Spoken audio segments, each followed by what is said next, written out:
ಈ ಚುನಾವಣೆ ಅಭಿವೃದ್ಧಿ ಮತ್ತೆ ನಿಮ್ಮ ಮುಂದೆ ಕಣ್ಣಿಡಿರ್ತಕ್ಕಂಥ ಜನರ ಒಂದು ಹೋರಾಟದ ಚುನಾವಣೆ.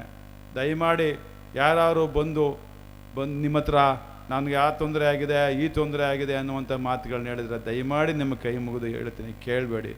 ಅವ್ರ ಅಧಿಕಾರದಲ್ಲಿದ್ದಾಗ ಏನು ಮಾಡಿದ್ರು ಅನ್ನುವಂಥ ಪ್ರಶ್ನೆ ನೀವು ಕೇಳಬೇಕು, ಏನಾಯಿತು ಅನ್ನುವಂಥ ಪ್ರಶ್ನೆ ಕೇಳಬೇಕು. ಸುಮ್ಮನೆ ಏನಾರು ಒಂದು ಚುನಾವಣೆ ಸಂದರ್ಭ ಬಂದ ತಕ್ಷಣ ಹೋಗಿ ಹಾಸ್ಪಿಟ್ಲಿಗೆ ಸೇರ್ತಾರೆ. ಹಾಸ್ಪಿಟ್ಲಿಗೆ ಸೇರಿಸಿ 3 ದಿವಸ ಇರ್ತಾರೆ, ಒಂದು ಹಾರ್ಟ್ ಆಪ್ರೇಷನ್ ಆಯ್ತದೆ, 4ನೇ ದಿವಸಕ್ಕೆ ಇಡೀ ರಾಜ್ಯ ಸುತ್ತಾ ಇರ್ತಾರೆ. ಅದು ಹೆಂಗೆ ಸಾಧ್ಯ ಅಂತ ನನಗೆ ಅರ್ಥ ಆಯ್ತಲ್ಲ. ಕಡೆ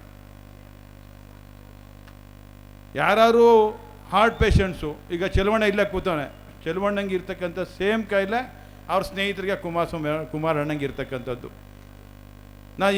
ಇವನು ಹಾಸ್ಪಿಟ್ಲಿಗೆ ಸೇರಿಸಿದ್ರೆ 1 ತಿಂಗಳಾದರೂ ಈಚೆಗೆ ಬರೋಲ್ಲ. ಅದು ಹೆಂಗೆ 2 ದಿವಸಕ್ಕೆ ನಾವು ಹಾರ್ಟ್ ಆಪ್ರೇಷನ್ ಮಾಡಿಸ್ಕೊಂಡು ನಾವು ಈಚೆಗೆ ಬರೋದು ನನಗಂತೂ ಗೊತ್ತಾಯ್ತಾರೆ.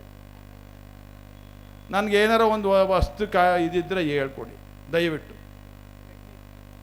ಹೊಸ ಟೆಕ್ನಿಕ್ ಗೊತ್ತಾಯ್ತಲ್ಲ. ದಯಮಾಡಿ ನನ್ನ ಮಾತುಗಳು ಯಾಕೆ ಹೇಳ್ತಾ ಇದ್ದೀನಿ ಅಂದರೆ, ನಾವು ಹಗಲಿರುಳು ಜನಪರವಾಗಿ ಯಾವುದೇ ವರ್ಗದ ಜನರ ವಿರೋಧ ಇಲ್ದೇ ಎಲ್ಲರ ಪರವಾಗಿ ಎಲ್ಲ ವರ್ಗಕ್ಕೆ ಸೌಲಭ್ಯಗಳು ತಲುಪಿಸಬೇಕು ಅಂಥೇಳಿ ಇಡೀ ಪಕ್ಷದ ಮುಖಂಡಗಳಂತ ಸನ್ಮಾನ್ಯ ಸಿದ್ದರಾಮಯ್ಯ ಸಾಹೇಬರು, ಡಿ ಕೆ ಶಿವಕುಮಾರ್ ಸಾಹೇಬರು ಎಲ್ಲ ಸೌಲಭ್ಯಗಳನ್ನ ನಮಗೆ, ನಮ್ಮ ತಾಯಂದರಿಗೆ, ನಮ್ಮ ಅಣ್ಣಂದರಿಗೆ, ನಮ್ಮ ರೈತರಿಗೆ ಯಾವುದೇ ಥರದ ಮಧ್ಯವರ್ತಿಗಳು ಇಲ್ಲದೇ ರೀತಿ ನಿಮಗೆ ಅನುದಾನವನ್ನು ನಿಮ್ಮ ಅಕೌಂಟ್ಗಳಿಗೆ ಹೋಗ್ತಕ್ಕಂಥದ್ದಕ್ಕೆ ಚಾಲನೆ ಕೊಟ್ಟಿದ್ದಾರೆ.